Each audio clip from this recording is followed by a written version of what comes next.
Hello po, my name is Yuan Clark M. Marcelo from BS Cream 1Q.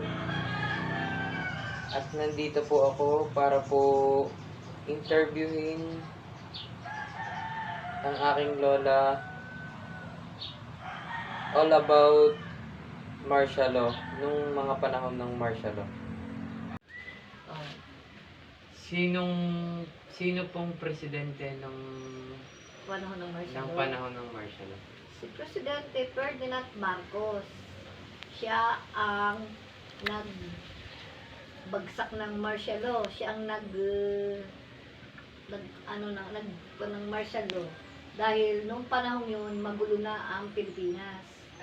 Marami nang Ano pong nagkokodita, marami nang nagrarally, maraming mga politikong nasama sa mga rally tulad ni si Senator pangalan nito yung sundalo doon basta sila ay nung panahon yun ay marami ang ipinagbawal. Bawal ang mag-usap, ang mga makikita ang mga tao ay nag-iipon-ipon at nag-uusap-usap dahil pinagbawal yon. Bawal, wala kang mapapakinggang radyo kundi isang estasyon dahil bawal din yun. Hindi pwedeng magsalita ng masama at humulin ka ng mga sundalo. Ano pa pong mga natatandaan niyo tungkol sa ang martial law? Yan ay nung panahon ng mga tao ay ang sa bahay lang.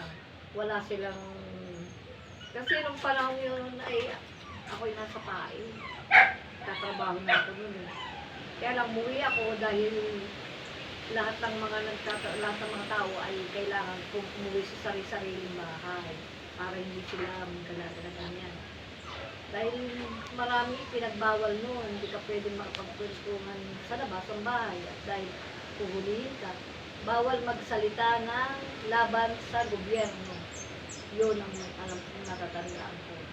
Dahil yung panahon yun, marami na ang mga pinapatay, namamatay na tao na hindi alam ng mga kapwa-tao ng mga tao. Dahil lihim na buwan ng Marcos. Isa pa, nung panahon yun,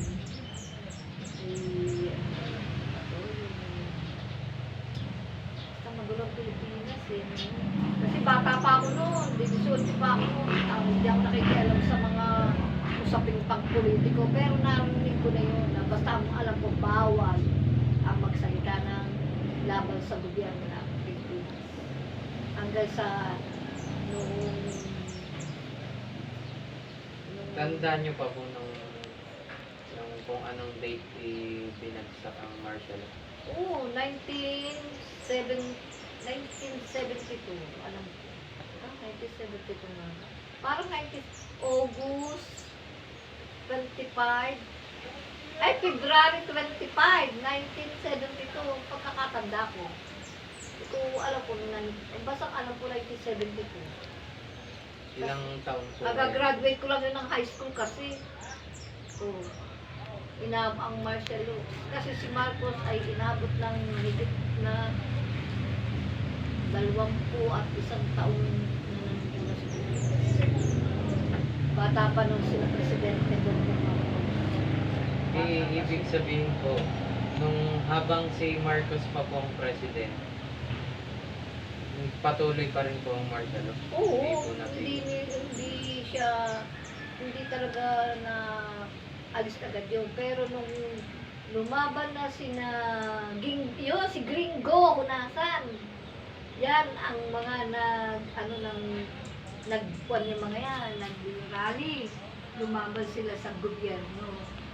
At nagkaisa ang mga tao, lahat ng tao pinagkaisahan mula sa simpleng tao, mula sa mga napasok na mga kabataan, lahat ng artista, doktor, lahat ng mga klaseng tao, ultimong madre, pare, at saka nung sumama na sina Gringo Hunasan, mga sundalo, nagkaisa na, pati si Fidel Ramos, yan ang nanguna.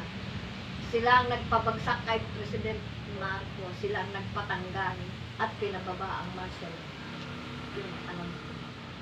Kasi noon, hindi ko nga kasi masyadong tanda pa lahat halos ito doon sa ako'y bata pa nun. Hindi pa ako interesado nun sa gobyerno. Katulad ngayon, nakikinig na ako sa mga ano. Pero yun ang natatandaan ko, nagkaisa ang mga tao. Yun ang sinasabing people's power.